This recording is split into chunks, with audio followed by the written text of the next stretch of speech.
27. That is an absolutely astonishing number in the world of global finance. Hello, and welcome to The Explainer. I'm stepping into the role of your investment analyst today, and I really want you to consider what this number actually means. 27 years without falling into an economic recession. That's the incredible track record of Australia, a nation that somehow managed to avoid even the 2008 global financial crisis relatively unscathed. If you're a prospective immigrant or an investor looking down under, well, you're looking at one of the most stable economic environments on the planet. So today, we're opening up the Immigrant's Wealth Playbook. We're going to decode the Australian economy strictly by the numbers. Australia has always been a highly developed nation, but there's a very specific, carefully engineered structure behind how everyday citizens there build truly astronomical private wealth. We're going to break down exactly how this economic portfolio functions so you can understand the mechanisms at play in your new home. Okay, let's dive into this. Here is our agenda for this briefing. We'll start with the wealth benchmark, tackle a massive global misconception in the mining myth, and then unpack the two true pillars of Australian wealth, real estate reality and superannuation secrets. Finally, we'll wrap it all up with your action plan. Section 1, the wealth benchmark, setting the baseline. To really understand the game, we first need to establish the baseline stakes and look at the scoreboard. Now, the average net worth of an Australian adult sits at a massive $411,000. But averages can easily be skewed by a few billionaires, right? What's far more impressive is the median net worth, $191,000. That means if you literally line up the entire population from richest to poorest, the person right in the exact middle holds this wealth. It proves the money is spread remarkably evenly across the board. In fact, a regular Australian has a net worth more than 3 times higher than a regular U.S. citizen. So the big question is, where exactly is all this money coming from? Section 2, the mining myth. Expectations versus reality. The immediate assumption most global analysts make is that Australia's wealth is simply dug out of the ground. And frankly, it's easy to see why that assumption exists. Australia sits on a massive continent, blessed with coal, iron ore, and natural gas, exporting over $270 billion worth of raw materials, largely to booming Asian economies. Let's put that in perspective.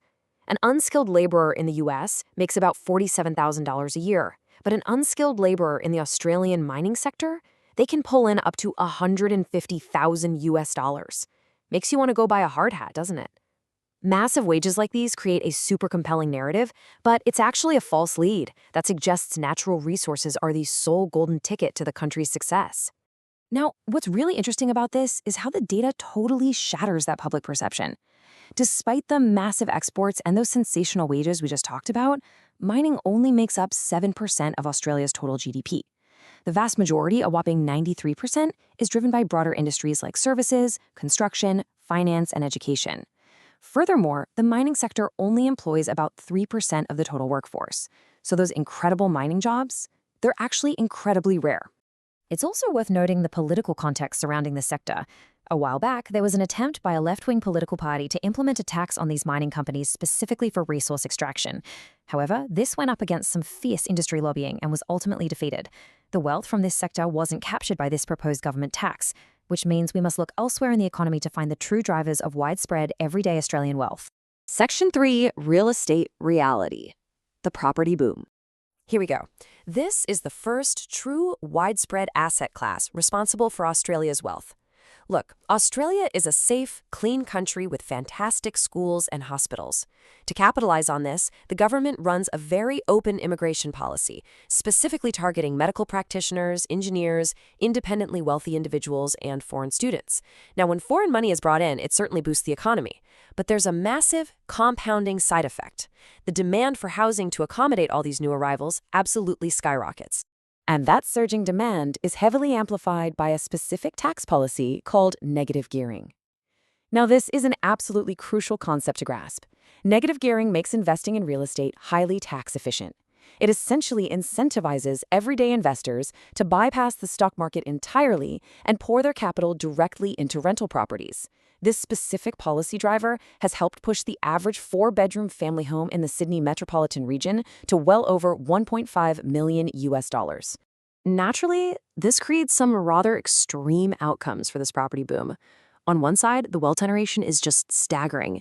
If an average Australian simply bought a family home at practically any point in the last 40 years and just paid off their mortgage, doing absolutely no other investing whatsoever, they'd likely sit on $1 million net worth today. It's wild. But on the flip side, this has created severe market consequences. Younger generations are effectively locked out of these astronomical property prices, proving that getting a foothold is a brutally painful process. And the crazy rush to capitalize on the boom has led to major issues with unscrupulous builders constructing incredibly cheap, flawed apartment buildings. Section 4. Superannuation Secrets. The Power of Forced Savings. If property is the visible wealth, this right here is the hidden engine, and it serves as the second major pillar of our portfolio analysis. Follow this timeline with me. In 1991, the Australian government introduced the Superannuation Guarantee. It mandated that all employers literally must contribute a percentage of their employees' income into a market-invested retirement savings account. Today, that mandatory pre-tax contribution sits at 9.5%. And looking to the future, there are plans to steadily increase that contribution up to 15%. Because it's taken pre-tax and universally applied across the entire workforce, it is widely accepted as a highly efficient way to save. So, the crucial point is exactly how this math plays out for an individual over time. Let's walk through it. Step 1. Take an average Australian wage today of roughly 82,400 Australian dollars. Step 2. Automatically, that yields a tax-free yearly contribution of over $7,800. Step 3.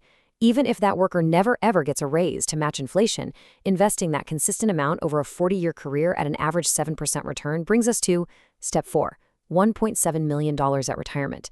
Even adjusted for future inflation, that is roughly 1 million Australian dollars of guaranteed wealth built entirely on autopilot.